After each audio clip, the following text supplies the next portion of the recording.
is BBC Radio 6 Music. Anyways, bring you back down to the studio now. We've got Simon Broughton in from Songlines magazine. How are you, Simon? Hi, good morning. I'm fine. Very nice to be here on this rather gloomy, rainy day. I know, it's a perfect day. We were just saying earlier, perfect day for pottering around, having a look to see what you've got in your record collection or what you've got in your CD collection and, having a clear out and things. Great to discover James P. Johnson, I have to say. I didn't know his name before. Well, he composed the Charleston, you see, as well. And the first Charleston. Yes. Well, the flappering around makes you want to do that, doesn't it? But just that missed note, I just love it. Anyways, you're curating a festival soon. Tell us a bit about it. We've got a thing, we call it Songlines Encounters, and Songlines is a world music magazine, the world music magazine, and we've picked a number of artists, 6 artists, who we think are really important, interesting names, people doing new things. It's a chance to hear something unusual, some different music, different instruments or new voices. A lot of them are coming to the UK for the first time. There are a couple of groups are also based here, and they're people who we just think are really worth watching out for, and we want to push them just in a festival of new, interesting, exciting music. So we've got a young fado singer from Portugal called Carminho, who's just in her early 20s, making a big name in Portugal, but never played over here, never sung over here before, and other groups who we think really need watching out for and listening to. Is it the first time you curated, and you're doing it in King's Place, aren't you, in King's Cross? It is. It's a really nice venue. Opened about 2.5 years ago. The main hall's beautiful. It's sort of 250, 300 people, so quite intimate. A really nice space for basically acoustic music. So I was there for the first time. I saw Serafina Steer play, and Adrian Crawley was meant to play, but a fella stood in and played his song. It was an absolutely beautiful evening. Brilliant sound there, and fantastic food if you want to go and eat some. Like they tell you how to do a pig roast and all sorts of things. Absolutely. In fact, on the last day of the festival, which is the Saturday, it's great. You can spend all day there, eat well. They have good food stalls and so on, and we've got music going on, a lot of it free in the foyer sort of during the day, and then each evening 2 concerts. So you're taking over the whole hall then? We're taking over a lot of the building, not all of it, but it's got like little huge sculptures of Beatles and things, metal Beatles, and exactly, some sort of electronica music being piped in. You kind of feel like you're in like Space Odyssey, don't you, when you go in there? There's art galleries and all sorts of stuff going on, and no, it's nice. And by the canal, at the back, if the weather's nice, it's a great place to sort of sit out and just relax. But don't buy a Blue Moon pint, because it'll cost you £5.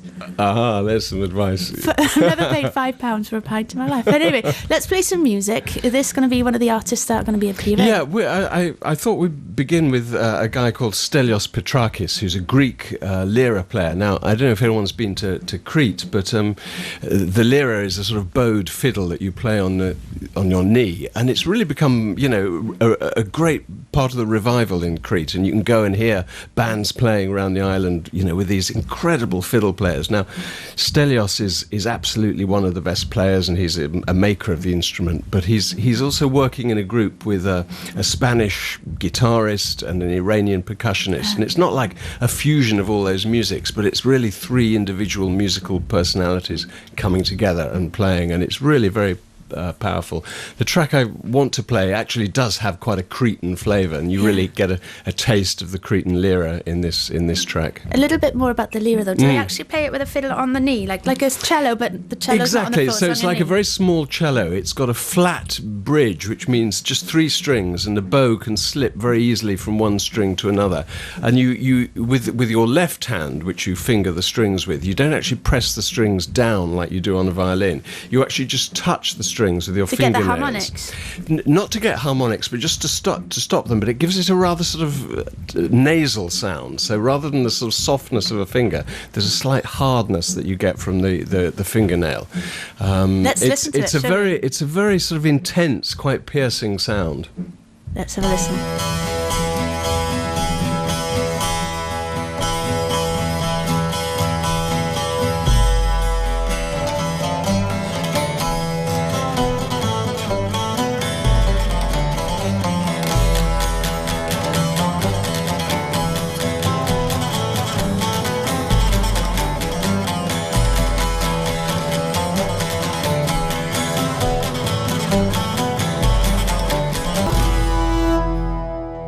sound of the lira there, as well as the Cretan lute. Sort of haunting sound, isn't it? It's almost flutish at times. Yes. It's it really picks up the high frequencies. This fingernail playing. I was hoping that you were going to show me some Cretan dance to go with that, Simon. Well, I think you have to go to Crete for that, or maybe just come to King's Place on the 23rd. Will there be dancing as well, and sort of outfit? I don't know. I think it's probably more of a sit-down concert in King's Place, but you never know if we get enough Cretans there. It's pretty laid back though. It feels quite laid back. You can could relax while you're listening as well. But listen, I know for that I've been out looking for new sounds, and these more exotic sounding instruments are so fascinating to me at the moment.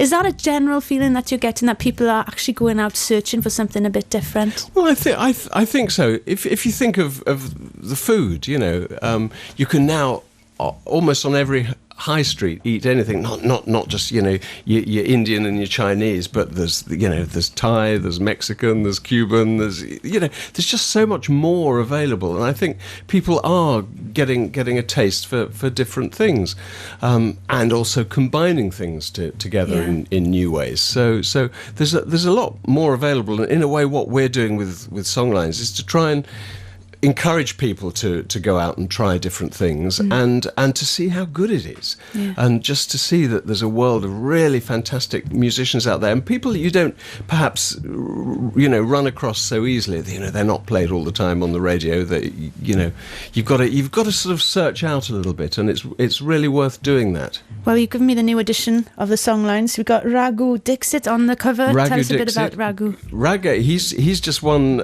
in our Songlines Music Awards, the Newcomer Prize. He's a fantastic Indian singer and guitarist. He played here as part of the Alchemy Festival on the South Bank about a month ago. Made a big impression, and he's playing at Glastonbury in a couple of weeks' time. What's he like live? Is he worth checking out? He's a really fantastic, he's basically playing Indian folk rock. That sounds horrible, actually, when you describe it like that.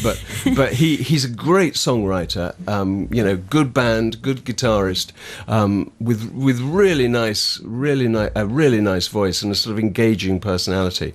And he's somebody who, clearly influenced by Western music, but really brings an Indian take to it.